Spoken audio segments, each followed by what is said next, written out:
Good morning, good afternoon, or good evening, my beautiful hot messes. My name is Mistress Lavender, and today I'm reading The Art of Seduction by Robert Greene.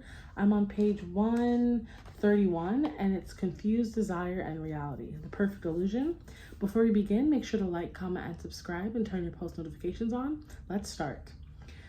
To compensate for the difficulties in their lives, people spend a lot of time daydreaming. Imagine a future full of adventure, success, and romance. If you can create the illusion that through you they can live out their dreams, you will have them at your mercy. It is most important to start slowly gaining their trust and gradually constructing the fantasy that matches their desires. Aim at secret wishes that have been thawed and repressed, stirring up uncontrollable emotions, clouding their power of reason. The perfect illusion is one that does not depart too much from reality, but has a touch of the unreal to it, like a waking dream. Lead the seduced to a point of confusion, in which they can no longer tell the difference between illusion and reality. Keys to seduction. The real world can be unforgiving. Events occur over which we have little control. Other people ignore our feelings in their quest to get what they need. Time runs out before we accomplish what we had wanted. If we ever stopped to look at the present and future in a completely objective way, we would despair. Fortunately, we developed the habit of dreaming early on in this other mental world that we inhabit. The future is full of rosy possibilities. Perhaps tomorrow we will sell that brilliant idea or meet the person that will change our lives. Our culture stimulates these fantasies with constant images and stories of marvelous occurrences and happy romances. The problem is these images and fantasies only exist in our minds or on screen. They really aren't enough. We crave the real thing. Not this endless daydreaming and titillation. Your task as seducer is to bring some flesh and blood into someone's fantasy life by embodying a fantasy figure or creating a scenario resembling that person's dreams. No one can resist the pull of a secret desire that has come to life before the eyes. You must first choose targets who have some repression of dream unrealized, always the most likely victims of a seduction. Slowly and gradually, you will build up the illusion that they are getting to see and feel and live those dreams of theirs. Once they have this sensation, they will lose contact with reality and begin to see your fantasy as more real than anything else. And once they lose touch with reality, they are, to quote Stendhal and on Lord Bryant's female victims, like roasted larks that fall into your mouth. Most people have a misconception about illusion. As any magician knows, it does not need to build out of anything grand or theatrical. The grand and theatrical can in fact be destructive.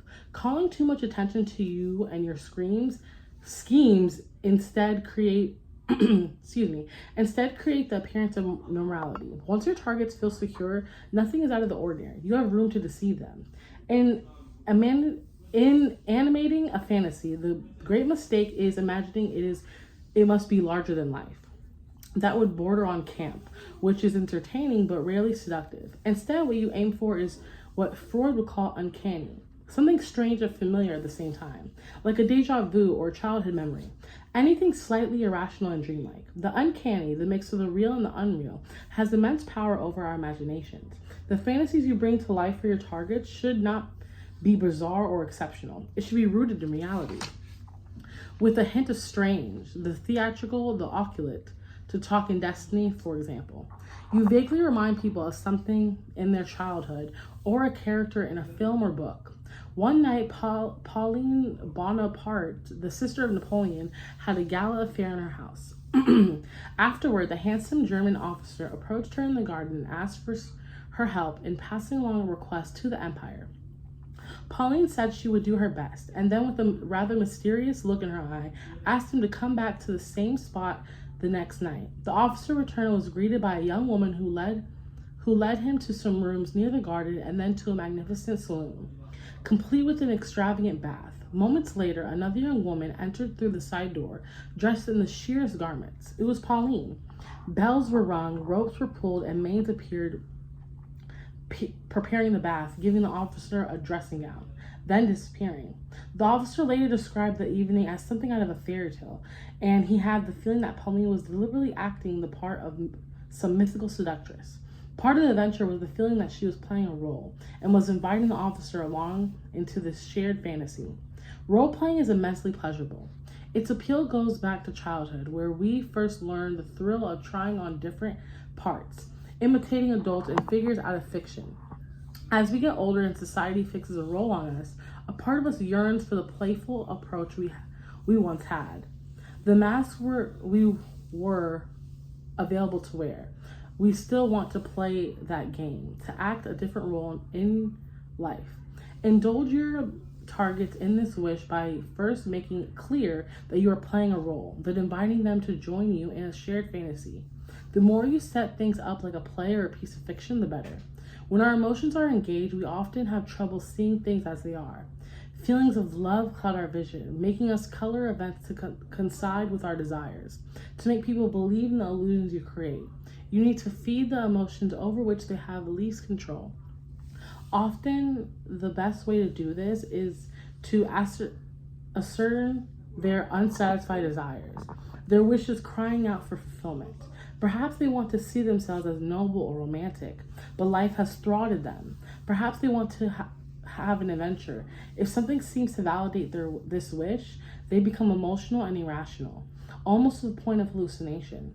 Few have the power to see through an illusion as they desperately want to believe in. So the symbol, right? The symbol is Shangri-La. Everyone has a vision in their mind of a perfect place where people are kind and noble, where their dreams can be realized and their wishes fulfilled, where life is full of adventure and romance. Lead the target on a journey there. Give them a glimpse of Shangri-La through the mist on the mountain. They will fall in love.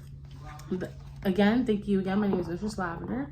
Sorry if I was reading it very fast, but I stopped on page 136. The next episode will be 137. Isolate the victim.